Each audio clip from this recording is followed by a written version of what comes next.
खबरों में आगे बढ़ते बात करेंगे शीतकालीन सत्र की, क्योंकि शीतकालीन सत्र के दौरान बवाल लगातार जारी। लोकसभा हो या फिर राज्यसभा हो, दोनों ही सदनों में जमकर विपक्ष की तरफ से हंगामा किया जा रहा है।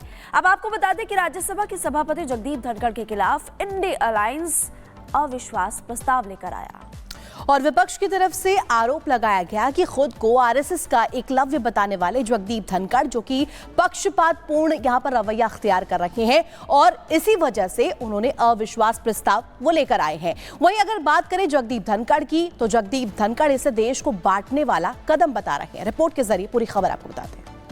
We cannot allow largest democracy to be made dysfunctional by deep state anywhere else.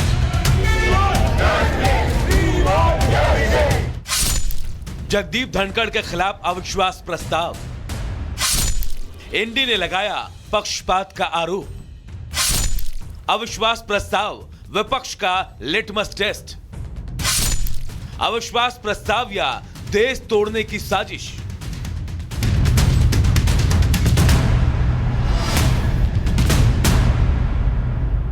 Rajya Sabha के सभापति जगदीप धनखड़ के खिलाफ लाए गए अविश्वास प्रस्ताव पर इंडिया ब्लॉक ने प्रेस कॉन्फ्रेंस कर सभापति पर कई गंभीर आरोप लगाए।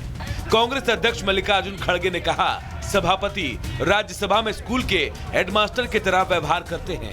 खुद को आरएसएस का एकलव्य बताने वाले धनखड़ सदन के अंदर प्रतिपक्ष के नेताओं को अपने विरोधी के तौर पर देखते हैं। सीनियर जूनियर कोई भी हो, विपक्षी नेताओं पर आपत्तिजनक टिप्पणी कर उन्हें अपमानित करते हैं। उनके व्यवहार के कारण हम अविश्वास प्रस्ताव लाने के लिए मजबूर हुए हैं। उनका आचरण उनके पद की गरिमा के विपरीत रहा है।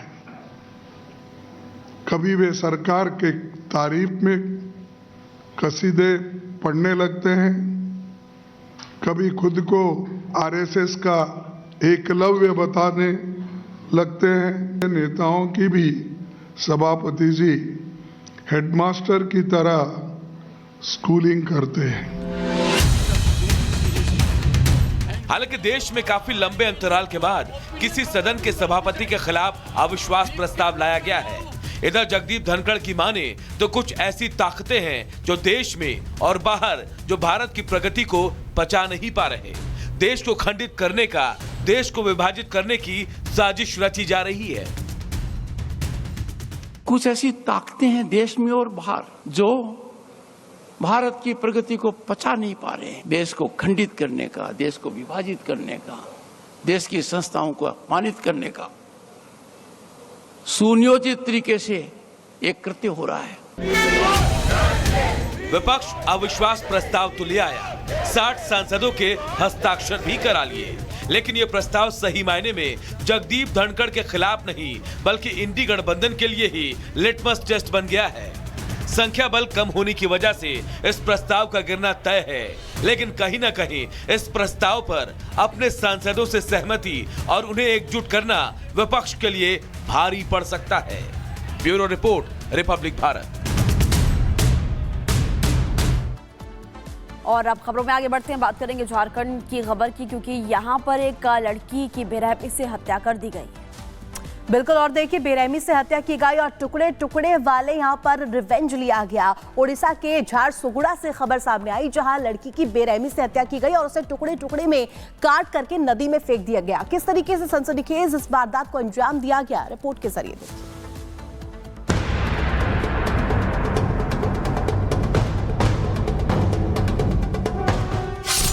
पहले किया दुष्कर्म, फिर बनाने लगा दबाव।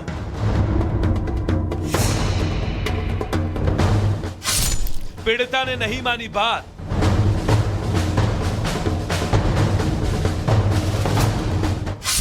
तो कर दिया आघात।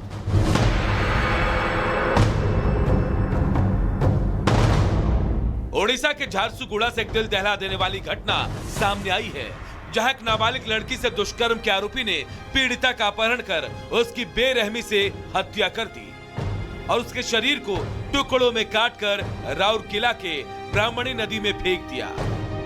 सबसे बड़ी बात तो यह है कि आरोपी दुष्कर्म के मामले में अंतरिम जमानत पर था। ये घटना तब सामने आई जब झारसुगुड़ा पुलिस ने 24 साल के आरोपी कुनू किसान को राउरकेला लेकर आई और नाबालिग लड़की के अधिकांश शरीर के अंगों को बरामद किया। ओडीआरएफ कर्मियों की मदद से राउरकेला पुलिस ने झारसुगुड़ा पुलिस की मौजूदगी में दूसरे ब्राह्मणी पुल के पास नदी से धड़ और शरीर के दूसरे अंगों को बरामद करने में कामयाबी हासिल की, जबकि छोटे छोटे अंग तारकेरा पंप हाउस के पास दलदली झाड़ी में मिले। इनिशियली एक मिसिंग रिपोर्ट हमारे थाना में दायर हुआ था और एसपी ने उनको अपने जो स्मार्ट सीसीटीवी सिस्टम में डाला, उनके लड़की के फोटो को डाला तो उससे पता लगा कि वो लड़की लास्ट जो उनका मूवमेंट था, 2 लड़कों के साथ मूवमेंट था, तो 2 लड़कों का पता लगा, मोटरसाइकिल का पता लगा। प्लानिंग करके उसने उसको किडनैप किया, उसको उठाया और बाद में उसको मार के डिफरेंट पार्ट्स में वहां पे राउरकेला में उसने फेंका। यहाँ जो सबसे चौंकाने वाली बात थी वो ये कि पीड़िता नाबालिग थी और अगस्त 2023 में आरोपी ने उसके साथ दुष्कर्म किया था। इस मामले में धरुआडीही पुलिस स्टेशन में पॉक्सो एक्ट के तहत उसके खिलाफ मामला भी दर्ज किया गया था। आरोपी को इस साल जनवरी में अंतरिम जमानत मिली थी और उसके खिलाफ गैर जमानती वारंट भी जारी था। जो डिजीज्ड है उन्होंने 2023 में सुंदरगढ़ डिस्ट्रिक्ट में एक पोक्सो और रेप केस अक्यूज्ड के अगेंस्ट किया था और अक्यूज्ड अरेस्ट भी हुआ था। अभी वो बेल पे बाहर है और अक्यूज्ड को लगने लगा था कि अगर ट्रायल में लड़की ने जो स्टेटमेंट दिया है वो कंटिन्यू होगा, कोर्ट में वो स्टेटमेंट देगी तो उसका कन्विक्शन पक्का हो जाएगा। तो ये वाले डर से लड़की को हटाने के लिए उसने पूरा मेटिकुलस प्लानिंग किया था।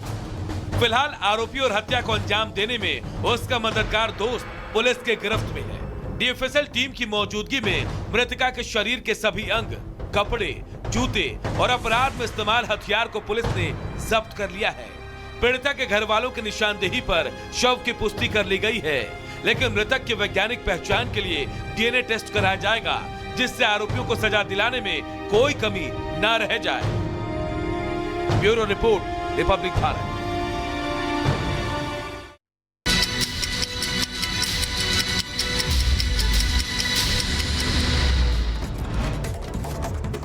और चलिए 2 मिनट में भारत की शुरुआत करते हैं। हरियाणा के गुरुग्राम में एसी गोदाम में लगी भीषण आग। एसी कंप्रेसर में विस्फोट के कारण लगी आग। आसमान में छाया धुएं का काला गुबार।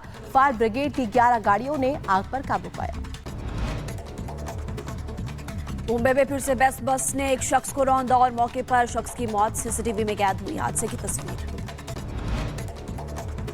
और बढ़ेंगे आगे, खबर शाहजहांपुर से, जहां हाईवे पर स्कॉर्पियो में लगी भीषण आग। धू धू कर जलने लगी चलती हुई स्कॉर्पियो गाड़ी। कार सवार लोगों ने कूदकर जान बचाई। और जम्मू कश्मीर के रियासी में एक बड़े आतंकी ठिकाने का भंडाफोड़। भारी मात्रा में हथियार, गोला बारूद का जखीरा भी बरामद। राजस्थान के जोधपुर में सामूहिक आत्महत्या का दिल दहला देने वाला मामला सामने आया। मां और 2 बेटों ने जहर खाकर खुदकुशी की। रिश्तेदारों को व्हाट्सएप पर सुसाइड का नोट भेजा गया। ओडिशा के झारसुगुड़ा से दिल दहला देने वाली घटना सामने आई है। नाबालिग लड़की की दुष्कर्म के बाद आरोपियों ने बेरहमी से हत्या कर दी और शरीर के कई टुकड़े करते नदी में भी फेंका। पुलिस ने 2 आरोपियों को गिरफ्तार किया।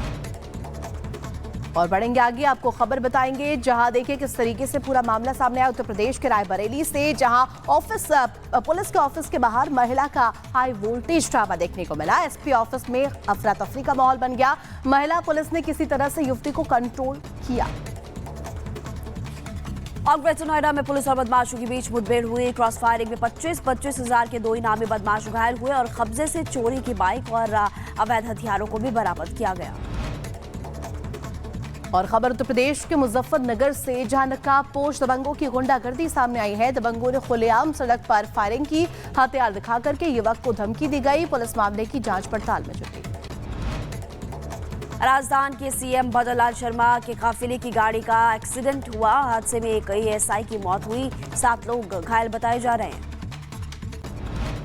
जयपुर में रॉन्ग साइड से आ रखी गाड़ी ने काफिले की गाड़ी को मारी टक्कर। हादसे के बाद घटनास्थल पर आसपास के लोगों की जुटी भीड़। हादसे की जांच में जुटी पुलिस।